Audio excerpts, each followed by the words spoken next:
ترکی کی کمپنی نے ضلع جنوبی کی صفائی کا بیڑا اٹھا لیا۔ سالٹ ویسٹ اور آئس کمپنی نے مفاہمتی یادداشت پر دستخط کر دیے۔ صدر گارڈن لیاری اور ضلع جنوبی کے مختلف علاقوں میں 83 گاڑیوں کی مدد سے گھر گھر سے کچرا اٹھایا جائے گا۔ Sindh solid waste collection system کی افتتاحی تقریب سے خطاب کرتے ہوئے نگراں وزیر بلدیات سندھ مبین جمانی کا کہنا تھا کہ ترکی کی کمپنی کو مبارکباد پیش کرتا ہوں۔ اس شہر کو صاف ستھرا کرنے کے لیے انہوں نے معاہدہ کیا اپنے چائنیز اور ترکی کے دوستوں کے ساتھ مل کر اس شہر کو صاف ستھرا کریں گے۔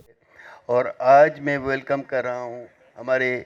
ٹرکش بھائیوں کو اور ایس ایس کمپنی جس نے جوائنٹ وینچر کیا ہے، اور میرا خیال ہے کہ ان کے ساتھ آگے جا کے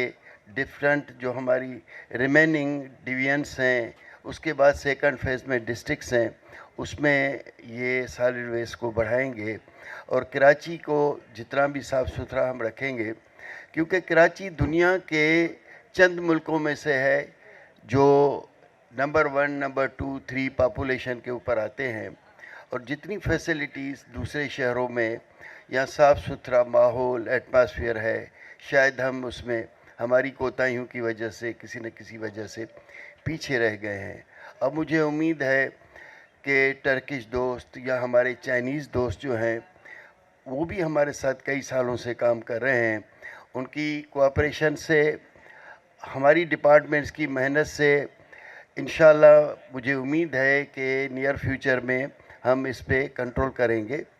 اسی سالڈ ویسٹ سے ہماری ایک اور ڈپارٹمنٹ ہے سویپ، وہ ڈپارٹمنٹ بھی اس کی سمجھ لیں کہ سسٹر باڈی ڈپارٹمنٹ ہے۔ دنیا میں سالڈ ویسٹ سے آپ امریکہ جائیں، یورپ جائیں، جہاں بھی جائیں، اس سے انرجی، اس سے بہت ساری اور بایو چیزیں نکلتی ہیں، بناتے ہیں، بجلی ہوتی ہے اس سے، اور بہت ساری چیزیں ہوتی ہیں۔ تو میری کوشش ہوگی جو ہمارے ایم ڈی صاحب ہیں، اور میں انشاءاللہ ویسٹ ڈویژن کے جو بھی ایم ڈی ہیں ان کو بھی بلا کے ان کو کہوں گا کہ ہم جتنا بھی کراچی کے ساتھ ساتھ دوسرے شہروں کو بھی یہ سروس پرووائڈ کریں گے، اس میں سندھ گورنمنٹ، وہ چاہے ہم ہوں یا آنے والی گورنمنٹ ہو، وہ کوشش یہی رہے گی کہ ہم اچھی طرح سے اس اپنے ملک کو، اپنے صوبے کو صاف ستھرا رکھیں۔ اس موقع پر میئر کراچی بیرسٹر مرتضیٰ وہاب بولے، ترکی کے دوستوں نے اگر ضلع جنوبی میں اپنی کارکردگی کے ذریعے صفائی کے نظام کو بہتر کر لیا تو یہ ہماری بڑی کامیابی ہوگی۔ امید ہے صدر لیاری اور گارڈن زون میں صفائی کا نظام مزید بہتر ہوگا۔ صفائی نصف ایمان ہم سب کہتے ہیں، لیکن کہیں نہ کہیں ایمان ہمارا متزلزل ہوتا رہا ہے، اور حکومت کے اوپر تنقید بھی کچرے کے حوالے سے بڑی سنگین ہوتی رہی ہے۔ میں سمجھتا ہوں جب تنقید ہوتی ہے اس کے ساتھ ساتھ وہ ایک اپرچونٹی بھی ہوتی ہے، اور میں اپنے ٹرکش پارٹنرز کو، ٹرکش فرینڈز کو، اس کمپنی کو یہ کہنا چاہوں گا کہ جو ماضی میں تنقید حکومت کے اوپر رہی ہے، اگر آپ اگلے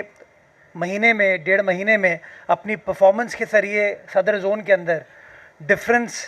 شو کرنے میں کامیاب ہو جاتے ہیں تو میں سمجھتا ہوں وہ اس نئی ڈسپنسیشن کے لیے، ہم سب کے لیے بہت بڑی کامیابی ہوگی۔ میں نے آپ کے بارے میں بہت اچھی باتیں سنی ہیں، جو آپ لوگ حیدرآباد میں کام کر رہے ہیں، اس میں آپ ڈیلیور کر رہے ہیں، پرفارم کر رہے ہیں، تو میں امید کروں گا کہ اسی بہتر انداز سے آپ کراچی میں ڈسٹرکٹ ساؤتھ میں کام سٹارٹ کریں گے، اور صرف صدر زون میں نہیں بلکہ صدر، لیاری اور گارڈن زون تینوں کے اندر جلد از جلد کام سٹارٹ ہوگا، تاکہ پبلک کے سامنے ہم بتا پائیں گے کہ کس طریقے سے چیزیں بہتر ہو رہی ہو۔ پاکستان اور ترکی کے تعلقات کو فروغ دینے کے لیے اپنا تعاون جاری رکھیں گے۔ آئسس کمپنی کے اچھی کارکردگی دکھانے کا دعویٰ کرتے ہوئے ترکی کے قونصل جنرل جمال سانگو کا کہنا تھا کہ ترکی کی کمپنی لاہور اور حیدرآباد میں بھی کام کر رہی ہے۔ ہماری $2.5 بلین کی انویسٹمنٹ پاکستان میں ہے۔ را مٹیریل کی ہینڈلنگ کے لیے جلد جدید ٹیکنالوجی اور مشینری پاکستان لائیں گے۔ کیمرامین رشید علانہ کے ساتھ Idrees Arain, Metro One News, Karachi.